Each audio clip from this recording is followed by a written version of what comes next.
Aunty के घर में फ्रेंड आई थी, हमारे पड़ोस में ना भट्टाचार्य आंटी हमारे पुराने परिचित हैं, तो थोड़ा सा खुला रहता है, हम दोनों अपना अपना किचन का डोर खुला रखते हैं, तो थोड़ा सा एक दूसरे से बात कर लेते हैं, बस यही एक टाइम होता है। अब काम का समय फ्रेंड, मैंने अभी मैंने अपना एक ब्लॉग का एंड किया है और जस्ट तुरंत मैंने दूसरा ब्लॉग स्टार्ट कर दिया है।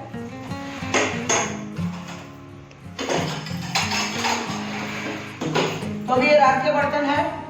निम्मी कल गई थी कॉलेज, इसीलिए थक गई थी तो उसने रात में नहीं क्लीन किए, तो उसने मॉर्निंग में क्लीन किया है, तो अभी मैं इनको रख दे रही हूँ।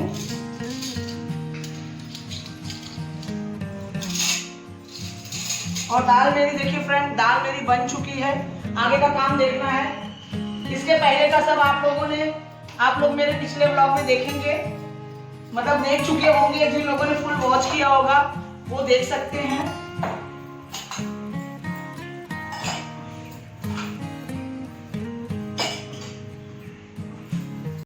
देखिए फ्रेंड, सीधा एक बार वो झूलों को खिला चुका है, झूलन आके फिर वाइटी भी आई है, तो वाइटी आते ही देखिए वाइटी प्रेग्नेंट है फ्रेंड, आप लोग देख सकते हैं। और ये 2-3 दिन से नहीं आ रही थी, और देखो वहाँ पर भी एक डॉगी बैठी है।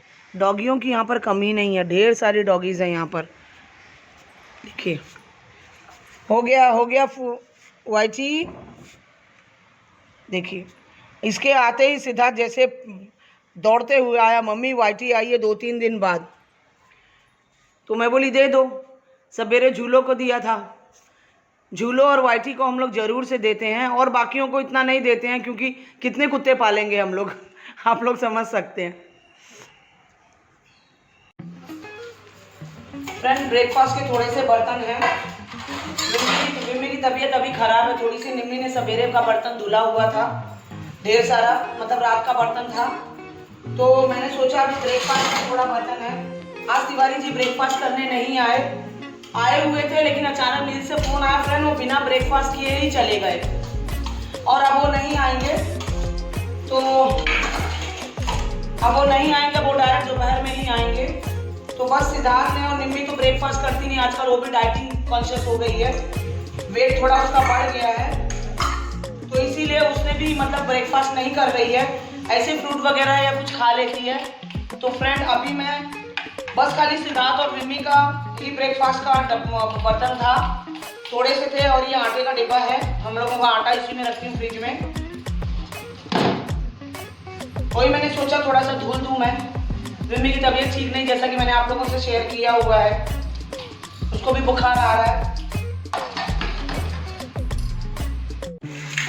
यहाँ पे फ्रेंड देखिए निम्मी अपना जैकेट धुल रही है, क्योंकि वो बाहर आती जाती है, बहुत ठंडा लगता है उससे, अब ठंडी शुरू हो गई है तो जैकेट धुल रही है।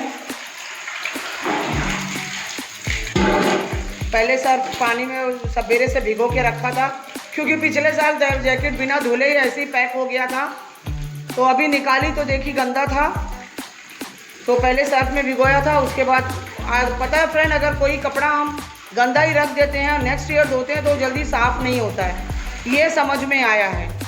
वैसे मैं सारे कपड़े ठंडी के धुल के ही रखती हूँ, लेकिन कभी कुछ रह जाता है। आज निम्मी की तबीयत ठीक नहीं है, तो निम्मी ही कपड़े धुल रही है। वैसे निम्मी को आप लोग बहुत कम देखेंगे कपड़े धुलते, क्योंकि ये जिम्मा विम्मी ने लिया हुआ है, वो करती है। देखिए वो विम्मी को आश्चर्य हो रहा है कि जीजी कपड़े धुल रही है, नॉर्मली उसी का टर्न रहता है। फ्रेंड देखिए माठा मारना है, मेरी मलाई भर चुकी है डब्बे में, और मैंने इसे सवेरे ही निकाल दिया था फ्रिज से, मॉर्निंग में जब मैं उठी थी उसी समय फ्रेंड, क्योंकि उस समय निकाल देने से जब ये नॉर्मल हो जाता है तो इसमें जल्दी से मलाई निकल आता, मतलब मक्खन जल्दी निकल आता है फ्रेंड। और ये मेरी मशीन को मैं रखती हूँ, देखिए कितना संभाल के, ताकि गंदी ना हो एकदम। मैं चीज़ों को फ्रेंड बहुत ही संभाल के, बहुत ही अच्छे से रखती हूँ। ये देखिए प्लास्टिक में रैप करके, ताकि गंदा ना हो। तो यहाँ पर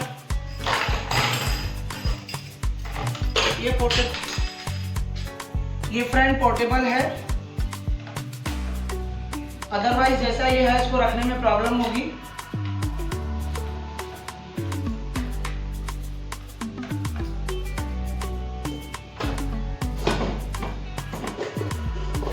ब्रेकफास्ट की रोटियां हैं फ्रेंड।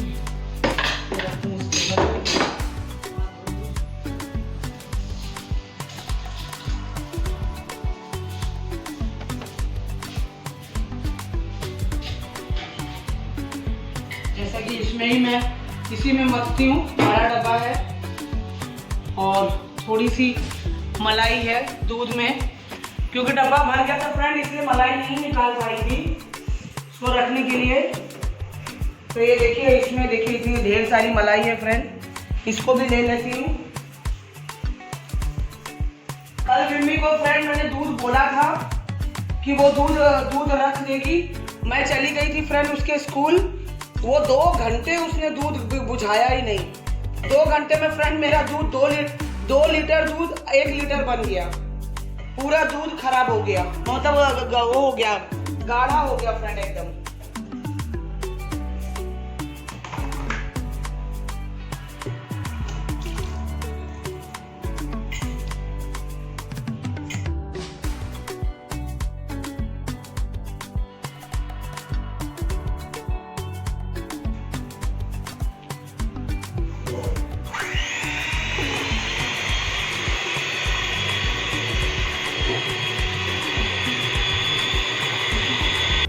देखिए फ्रेंड, हमारा मक्खन निकल आया, देखिए पूरा मक्खन निकल आया।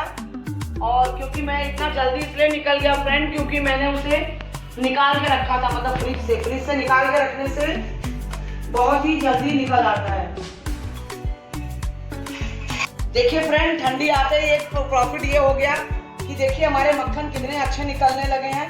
अदरवाइज जब तक गर्मी का सीजन था तब तक मक्खन जल्दी मतलब कलेक्ट ही नहीं होता था, उसको मतलब टोपिया में से निकालने में ही आधा घंटा लग जाता था मुझे। अभी देखिए क्योंकि ठंडी आ गई है, अब वो मक्खन जम जाता है, जमने की वजह से देखिए कितना इजीली निकल जा रहा है। फ्रेंड्स देखिए, मैं आज फिर से लाल साग लंच में बना रही हूँ, और लाल साग और आलू की सब्जी। मेरी कढ़ाई गर्म हो चुकी है, मैं काफ़ी देर पहले रख दी थी। वैसे मैंने कई बार इसकी रेसिपी आप लोगों से शेयर की, लेकिन क्या करूं, जब ये लंच में बना रही हूं तो वही आप लोगों से शेयर करूंगी ना, क्योंकि व्लॉग ही मेरा रूटीन शेयर करने का है। तो जो मैं आप लोग कभी इस बात को इग्नोर कीजिएगा कि सेम रेसिपी बार बार दिखा रही हूँ, क्योंकि जब बन रहा है तो दिखा रही हूँ। कलछुल लाना मैं भूल गई।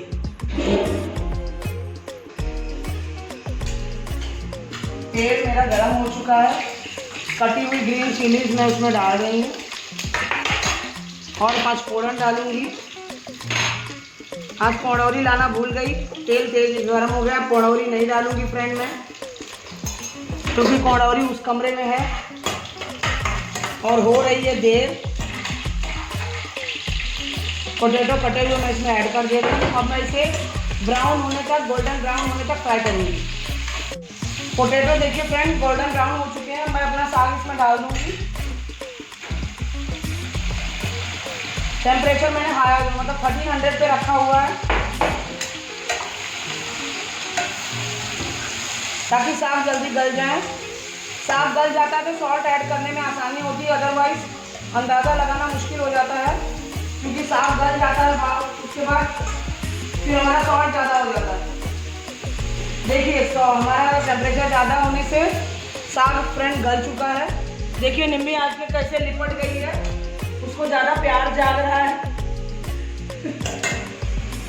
मैं कटे हुए टोमेटो इसमें डाल रही हूँ। मैं इसमें हल्दी नहीं डालती फ्रेंड, क्योंकि लाल साग है, ऑलरेडी रेड रहता है। अब मैं इसमें सॉल्ट ऐड करूँगी अकॉर्डिंग टू टेस्ट। और ये अब साग, इसमें और कुछ करना नहीं होता है, ज़्यादा इसमें कुछ पड़ता नहीं है। मसाले वसाले मैं सागों में कभी नहीं डालती। तब पर इतना टेस्टी रहता है, वो तो खाने वाला ही बताएगा टेस्टी है कि नहीं। टेस्टी तो बनाती हो तुम। ठीक है, अब मैं इसे स्लो टेम्परेचर करके मतलब 500 पे करके मैं इसे ढक के रख दूँगी। ये पत्ता निकाल दो, ये पत्ते को। Evening friend, good evening friend. ये सब इस समय फ्रेंड मैं यहाँ पर देखिए गोभी की सब्जी यानी कॉलीफ्लावर की सब्जी की रेसिपी आप लोगों से शेयर कर रही हूँ। तो मैंने वीडियो को फास्ट फॉरवर्ड कर दिया है, क्योंकि कई बार मैं आप लोगों के साथ इधर रिसेंटली एक वीक में 2-3 बार तो शेयर कर ही चुकी हूँ। क्या करूँ, जो बना रहे हैं फ्रेंड वो ऑनेस्टली मैं वही आप लोगों के साथ शेयर कर रही हूँ, तो इसीलिए मैंने फास्ट फॉरवर्ड कर दिया, डिटेल में मतलब स्लो में नहीं गई हूँ फ्रेंड, इसीलिए मैंने फास्ट फॉरवर्ड कर दिया है। तो मसाला मैं दिखा रही हूँ, नॉर्मल मसाले हैं, जैसे ऑनियन, चिली और गार्लिक का और कटे हुए टोमेटो मैंने ऐड किए हैं। आप लोग इसको इग्नोर कीजिएगा कि मैं ये रेसिपी फास्ट फॉरवर्ड दिखा रही हूँ, क्योंकि मैंने कई बार दिखा चुकी हूँ, तो इसीलिए मुझे लगा कि अगर मैं फिर से डिटेल में दिखाऊंगी तो आप लोग उससे बोर हो जाएंगे। और गोभी की रेसिपी मैंने 3-4 बार दिखा चुकी हूँ, 3-4 बार शेयर की हूँ, इसीलिए क्योंकि डिनर में यही बन रहा था, इसीलिए मैंने आप लोगों के साथ शेयर कर दिया है, क्योंकि रूटीन ही वही है मेरा, जो मैं करती हूँ वो मैं आप लोगों के साथ शेयर करती हूँ। तो मैं गोभी बना रही थी क्योंकि सीज़न है और गोभी मेरे यहाँ बहुत ही फेवरेट है सबकी, इसीलिए हर दूसरे तीसरे दिन गोभी आपको डिनर या लंच में से किसी एक टाइम पे आपको गोभी दिखाई दे जाएगी। यहाँ पर मैंने कश्मीरी लाल मिर्च डालना भूल गई थी, तो फिर मैं जब छौंक दी तो उसके बाद मैं जाके लेके आई और मैंने इसमें कश्मीरी लाल मिर्च भी ऐड किया है फ्रेंड। तो देखिए, क्योंकि इससे कलर बहुत अच्छा आ जाता है सब्जी का, देखने में भी अच्छी लगती है। और मैंने सब्जी को अच्छे से फ्राई कर दिया है, क्योंकि ऑलरेडी लेट हो रहा था, 9 से ऊपर हो रहा था। जैसे कि आप लोगों को पता है 9 बजे तक तिवारी जी को खाना रात में चाहिए रहता है, उनको मिल में जाना होता है, तो इसीलिए फ्रेंड मैंने इसमें पानी वानी डाल के कढ़ाई में मैंने अच्छे से भून के सब्जी को, और उसके बाद मैंने सब्जी को फ्रेंड कुकर में चढ़ा दिया था, ताकि जल्दी से 1-2 सीटी लग जाए, मेरी सब्ज़ी जल्दी बन जाए। नहीं तो आप लोग सोचेंगे कढ़ाई से अचानक मैं कुकर में कैसे आ गई हो, इसीलिए मैंने आप लोगों को क्लियर कर दिया। Good morning friends, welcome back to my channel. कैसे हैं आप लोग फ्रेंड? यहाँ पर अंधेरा आ रहा है, हाँ यहाँ पर ठीक है। बैठी थी फ्रेंड मैं थोड़ा सा, फ्रेंड मैं आज आप लोगों के साथ कुछ, आज मन बहुत दुखी है, एक ज्वलन टॉपिक है जिस पर मैं 2-4 दिन से वीडियो बनाना चाह रही थी, लेकिन खैर ये बात से मैं किसी को हर्ट नहीं करना चाहती हूँ, तो कोई भी मेरा व्यूअर इससे हर्ट ना हो। मैं एक बहुत ही ज्वलंत क्वेश्चन है जो मेरे दिमाग में, दिल में चल रहा है फ्रेंड्स। ऐसा क्यों होता है, ऐसा क्यों होता है कि जो माँ बाप बचपन में अपनी औकात से बढ़ के अपने बच्चों के लिए करते हैं, अपना फ्यूचर नहीं देखते हैं, फ्यूचर सिक्योर नहीं करते हैं, पहले बच्चों को देखते हैं, वही बच्चे बड़े होने के बाद उनमें हज़ार कमियां देखने लगते हैं। जब उम्र के अंतिम पड़ाव पे माँ बाप रहते हैं फ्रेंड्स, तो उनमें हज़ार कमियां देखने लगते हैं। मैं मानती हूँ कमियां होती होंगी, क्यों नहीं होंगी। एक छोटा सा बच्चा रहता है, जब हम बच्चे रहते हैं फ्रेंड, तो क्या उस समय हम में कमी नहीं रहती है, हम में गलतियाँ नहीं होती, हम गलत नहीं करते हैं। हम कई बार परिवार के अगेंस्ट जाते हैं, लेकिन माँ बाप हमें फिर भी संभालते हैं। वो कभी हमें ना घर से निकालते हैं, ना अपने जीवन से निकालते हैं, ना ही अपने पैसे देने से पीछे हटते हैं। वो सब कुछ करते हैं हमारे लिए। तो जब वो माँ बाप हो के सब कुछ कर सकते हैं, तो हम औलाद हो के क्यों ऐसा करते हैं? क्यों जब वो बूढ़े होते हैं, उनका उम्र का अंतिम पड़ाव चलता रहता है, हम उन्हें घर से निकाल देते हैं। हम उन्हें घर से ये कह के निकाल देते हैं कि आप लोग में ये कमियां हैं, बर्दाश्त नहीं होगा, या आपकी बहू को बर्दाश्त नहीं होगा, या फैमिली में डिस्टर्ब करते हैं आप लोग, आप लोगों की वजह से फैमिली अशांत है। ये मतलब तब बेटे की और बहू की और बच्चों की फैमिली हो जाती है, और बूढ़े माँ बाप अलग हो जाते हैं, एक्सटर्नल हो जाते हैं। क्यों ऐसा होता है फ्रेंड? क्या आप लोग जो भी, प्लीज़ मेरा आज का ये जो मैं आप लोगों से बातें कह रही हूँ, प्लीज़ आप लोग इसको स्किप मत करना, इसको ज़रूर देखना। ये दिल से निकली बात है मेरी, एक बहू के तौर पे, एक बेटी के तौर पे। मैं एक बहू भी हूँ, मैं एक बेटी भी हूँ, मैं माँ भी हूँ, मैं बहन भी हूँ, मैं सब कुछ हूँ, मैं एक पत्नी भी हूँ। एक औरत सब कुछ होती है फ्रेंड। आप लोग मुझे कमेंट करके बताइएगा कि आप लोग मेरी बात से सहमत हैं। आप लोगों के जो भी विचार हो, मैं आप लोगों के सामने क्वेश्चन रखती हूँ फ्रेंड। हो सकता है ये मेरा बातें थोड़ा सा ज़्यादा हो जाएं आप लोगों से, लेकिन एक बहुत ही ज्वलंत क्वेश्चन है। ऐसा क्यों होता है? जिन माँ बाप ने अपना एक एक पैसा लगा के अपने बच्चों को पाला पोसा, कहते हैं ना 10 माँ बाप, एक माँ बाप 10 बच्चे पैदा करके 10 बच्चों को पाल लेते हैं, लेकिन वो 10 बच्चे मिल के भी एक माँ बाप को नहीं पाल सकते। बुढ़ापे में उनको अकेला छोड़ देते हैं इस दुनिया में। वो उम्र के उस पड़ाव पे होते हैं फ्रेंड, जब उनको खाने से ज़्यादा दवाई की ज़रूरत पड़ती है। तब ये बच्चे नहीं सोचते हैं कि वो, हम उन्हें अपने घर से तो निकाल रहे हैं, अपने घर से तो बाहर कर रहे हैं, एक उन पे ब्लेम लगा के कि भाई आप ऐसे हो, आप वैसे हो। ये बच्चे क्यों भूल जाते हैं फ्रेंड कि जब वो उनके अधीन हुआ करते थे तो उनमें कितनी कमियां हुआ करती थी, जो माँ बाप इग्नोर करते थे और अपने बच्चों को दुनिया भर की हर तकलीफ से बचाने की पूरी कोशिश करते थे। वो बच्चे ऐसा क्यों भूल जाते हैं? बड़े होने के बाद जब उनका टाइम आता है, उनका पावर आता है, पोजीशन आता है, तो वो ये क्यों भूल जाते हैं? जिन माँ बाप ने अपना एक एक पैसा हम पर खर्च कर दिया, वो माँ बाप पर पैसे खर्च करना अब बेकार लगता है, फालतू लगता है, यूजलेस लगता है, अनवांटेड लगता है? ऐसा क्यों होता है? ये सवाल है फ्रेंड्स मेरा आप लोगों से। जो भी आप लोग मेरा वीडियो देख रहे हो, प्लीज़ प्लीज़ मुझे इसका आंसर कीजिए कि इस बारे में आप लोग का क्या विचार है, आप लोग क्या सोचते हैं। क्योंकि फ्रेंड ऐसा तो है नहीं कोई बिना माँ बाप के है, हर किसी के पास माँ बाप हैं। और अगर आप एक औरत हैं तो आप एक बहू भी होंगी, और अगर आप मर्द हैं तो आप एक बेटे भी होंगे। ये सवाल हर बेटे से है, हर बहू से है, हर माँ बाप से है, हर बेटी से है। ऐसा नहीं है कि ये सवाल किसी एक इंसान से है। ऐसा क्यों होता है? क्या बेटी भी तो रिस्पॉन्सिबल है? ऐसी बात नहीं है। मैं मानती हूँ अगर अगर बेटा माँ बाप को अपने पास ना रखे तो बेटी भी रिस्पॉन्सिबल होती है, ऐसी बात नहीं है। तो ऐसा क्यों होता है कि ना बेटा चाहे ना बेटी चाहे और माँ बाप अनवांटेड हो जाएं? ऐसा मतलब बहुत ही दुखदाई बात है ये, अपने माँ बाप को इस उम्र के इस पड़ाव पर अपने घर से निकाल देना, बाहर कर देना, बिना ये सोचे समझे कि हम आज जिस तरह से अपने घर में रख रहे थे, बाहर जाने के बाद एक कैसा जिन देखेंगे, इनको कितनी प्रॉब्लम होगी।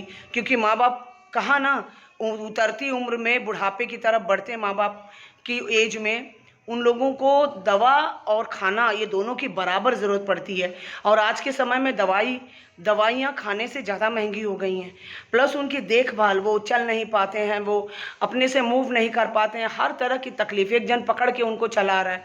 ऐसे उम्र में अगर आप माँ बाप को घर से अपने निकाल देते हो, एक कमी निकाल कर उनके, मैं मानती हूँ अगर कमी है तो हम ये क्यों भूल जाते हैं कि हम भी तो एक कमी के दौर से गुजर चुके हैं। हम भी तो जब छोटे हुआ करते थे, हम जब माँ बाप के साथ रहते थे, बाप की कमाई में हम जब जीते थे, उस समय तो हम भी तो कमियों से भरे हुए थे। यही माँ बाप ने कभी उन कमियों को देखा नहीं, अनदेखा किया कि हमारे बच्चे हैं, कमी है तो क्या हुआ, हम माफ़ नहीं करेंगे तो कौन करेगा। तो जब माँ बाप बच्चों की कमियों को इग्नोर कर सकते हैं तो क्या बच्चे बुढ़ापे में माँ बाप की कमियों को इग्नोर नहीं कर सकते? कमियां होती हैं, हर हम इंसान हैं, हमें कमियां होती हैं। और बुढ़ापे में दिमाग काम नहीं करता, ज़बान कंट्रोल नहीं होती, मन का ठीक नहीं रहता, शरीर की शक्ति के साथ मन की शक्ति भी कम होने लगती है। उस समय इंसान अपने आप को संभाल नहीं पाता। तो होती हैं कमियां उनसे, हर तरह की शारीरिक कमियां होती हैं, मानसिक कमियां होती हैं, ज़बान से कमियां होती हैं। तो इसको हम जब अपने समय में हैं, हमारा टाइम चल रहा है, तो हम उसको झेलने की बजाय, हम उसको मतलब उस बात को सहने की बजाय हम उनको घर से निकाल देते हैं कमी लगा के कि जाइए अब जिए अपनी ज़िंदगी। क्या ये उम्र के उस पड़ाव पे वो अपनी ज़िंदगी खुद से जी पाएंगे?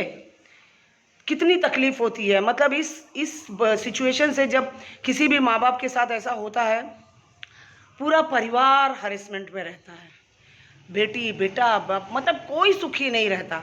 जब भी कोई ये तरह का स्टेप उठाता है, अपने माँ बाप को अपने घर से हटाता है, ये कोई सुखी नहीं रहता। जो हटाता है वो भी कभी सुखी नहीं हो सकता। वो ये भूल जाता है कि उसने भी बेटे पैदा किए हैं। वो ये भूल जाता है अगर अपने पेरेंट्स को घर से निकालूं, अपने सास ससुर को निकालूं, तो मैं ये भूल जाऊंगी कि मैंने भी बेटा पैदा किया है। कल को वो भी बड़ा होगा और हम भी उम्र के उसी दौर से गुजरेंगे जिससे आज हमारे सास ससुर गुजर रहे हैं। तो ये अपील मेरी हर माँ बाप, हर बेटे से है, हर बेटी से है, हर बहू से है। ये मैं एक पर्सन के लिए नहीं बोल रही हूँ। और इससे अगर किसी को भी हर्ट हो तो मैं उसके लिए अभी से सॉरी बोलती हूँ। मेरा किसी को हर्ट करने का कोई नज़रिया नहीं है, मैं ये सब सोच के बिल्कुल नहीं बोल रही हूँ। सोचिए कितना मतलब दुख, कितना तकलीफ़ एक स्टेप गलत लेने से। और ये कैसे इंसान भूल जाता है कि हम कलयुग में जी रहे हैं और यहीं पे झेल के जाना है। आज हम अपने माँ बाप को कमियां गिना के घर से बाहर निकाल रहे हैं, कल को हमारा बेटा जिसे हम इतने नाजों से पाल रहे हैं वो देख रहा है, वो आज नहीं तो कल वो समझदार होगा, वो देखेगा। और भगवान है ना, भगवान की लाठी में कहते हैं आवाज़ नहीं होती है, भगवान की लाठी में आवाज़ नहीं होती, वो पड़ती ज़रूर है। और हम कलयुग में यहीं झेल के मरते हैं और लोग देखते हैं और कहते हैं कि जैसा इसने अपने माँ बाप के साथ किया था, आज वही बेटा जिस बेटे के लिए इसने ऐसा किया, जिस बेटे के लिए इसने ऐसा किया, आज वही बेटा आज देखो इसकी बुढ़ापे में क्या हाल कर रहा है। मैंने अपनी आंखों से देखा है लोगों को तकलीफ़ उठाते, जिन्होंने अपने सास ससुर को या माँ बाप को तकलीफ़ दी है। मैंने उन बेटे बहू को या बेटी दामाद को जिन्होंने भी तकलीफ़ दी है, उनको मैं भोगते मैंने अपनी आंखों से देखा। मेरी उम्र कोई बहुत बूढ़ी नहीं हो गई है, लेकिन मैंने अपनी आंखों से फ्रेंड देखा है। ये उन लोगों ने भी कष्ट उठाया है जो औलाद को सीने से लगा रहे हो, और जिनकी तुम औलाद हो उनको घर से निकाल रहे हो। जिनकी तुम औलाद हो उन्होंने भी तुम्हें सीने से लगा के पाला था। दुनिया की सारी खुशियां देनी चाहिए थी, अपनी औकात से बढ़कर माँ बाप करते हैं बच्चों के लिए। वही माँ बाप बच्चों को हाथ दर्द होने लगा फ्रेंड मेरा, मैं बहुत ही इमोशनल हो गई इस टॉपिक पर। प्लीज़ आप लोग मुझे बताइए, मतलब कैमरे की तरफ देखना मैं हमेशा भूल जाती हूँ फ्रेंड। प्लीज़ आप लोग मुझे बताइए क्या मेरा कहना गलत है।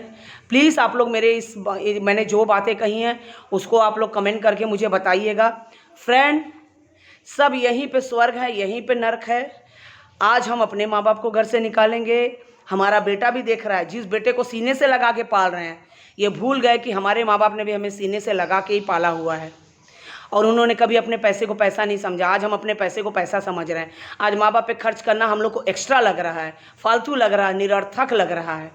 तो फ्रेंड मैं और कुछ नहीं बोलूँगी, आप लोग मुझे कमेंट करके बताइएगा। मेरा दिल बहुत दुखी है इस बात पे।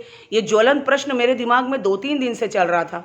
मैं इस पर एक वीडियो बनाना चाह रही थी, इसीलिए फ्रेंड मैंने आज आप लोगों के साथ शेयर किया अपनी फीलिंग। आप लोगों को अगर पसंद आएगा तो प्लीज़ आप लोग मुझे, अब ये तो नहीं बोलूँगी इस बात को आप लाइक कीजिए, क्योंकि ये इतनी दुखदाई बात है, ये लाइक करने लायक बात नहीं है, ये तकलीफ़ वाली बात है, ये सोचने वाली बात है कि हमें सोचना चाहिए इस बारे में कि हम यहीं भोग के मरेंगे। हमने अपने माँ बाप को तकलीफ़ दी तो हमारे भी बेटे हैं, यही तकलीफ़ देंगे। लाख पैसा रहे हमारे पास, अगर हम सोचते हैं कि हम बुढ़ापे के लिए अपने पास पैसा रखे रहेंगे, तो मैंने उन लोगों को भी देखा है फ्रेंड जिनके पास लाखों रुपए हैं लेकिन उस पैसे का सुख नहीं ले पा रहे हैं वो, क्योंकि जो दिया ही नहीं है, जो बोया है वही काटोगे। सुख तुमने अपने पेरेंट्स को नहीं दिया है तो आपको कहाँ से मिलेगा। पैसा होने से सुख नहीं मिलता फ्रेंड। जो लोग सोचते होंगे कि हम लाखों करोड़ों रखे रहेंगे, पैसे से हम किसी की ज़रूरत नहीं पड़ेगी, तो ऐसा नहीं है। और नौकरों के बूते बुढ़ापा नहीं बीतता फ्रेंड।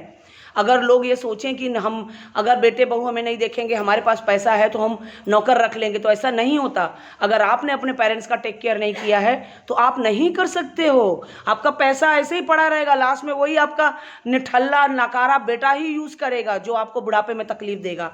तो फ्रेंड एक बहुत ही सोचनीय सवाल है, ये बहुत ही विचारणीय सवाल है। आप लोग इस पर सोच के मुझे कमेंट कीजिए, पसंद आएगा तो आप लोग प्लीज़ वीडियो को शेयर कर सकते हैं। आप शेयर कीजिए, मेरे चैनल पे नए हो तो सब्सक्राइब कीजिएगा। वीडियो मेरा ऑलरेडी कल से स्टार्ट हो गया फ्रेंड, कल मॉर्निंग से। आजकल वीडियो बनाने का टाइम मेरा थोड़ा शेड्यूल चेंज हो गया है। मॉर्निंग से ही मैं सेकंड व्लॉग स्टार्ट कर देती हूँ। जैसे ये व्लॉग मैं अभी एंड कर रही हूँ फ्रेंड, तो मैं नेक्स्ट व्लॉग अभी से ही स्टार्ट कर दूँगी। तो मेरा थोड़ा सा टाइम चेंज हो गया। आई होप कि आप लोगों को मेरा टाइम पीरियड थोड़ा पसंद आएगा। तो प्लीज़ मेरे चैनल पर नए हो तो सब्सक्राइब कीजिए। कल फिर आऊँगी एक बहुत ही अच्छे से और प्यारे से व्लॉग के साथ। Bye bye.